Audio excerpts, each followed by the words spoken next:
Hartford teen is dead this morning after police say he was involved in a drive-by shooting yesterday afternoon. And now the community is demanding more from police. Channel 3 Eyewitness News reporter Marcy Jones is live outside of Hartford Police Department. Marcy, good morning. This is the 32nd homicide in the capital city this year.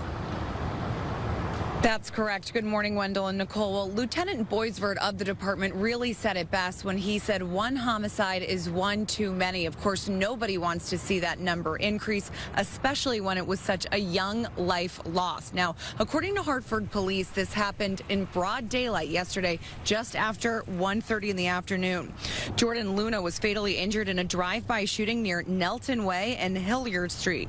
Police believe that Luna was not the intended target of the shooting, but rather the teen was in the wrong place at the wrong time. According to a recently released crime report from Hartford police, this year murder victims are up 7%, but shooting victims are actually down 27%. And assault with firearm is also down 37%. That information is from January of this year through just a couple of weeks ago, ending September 17th. Back out here live, Hartford Public Schools announced that Luna, the victim here, was actually recently enrolled in the school system. They are going to have extra counselors on hand today for students and staff to come and visit as they please.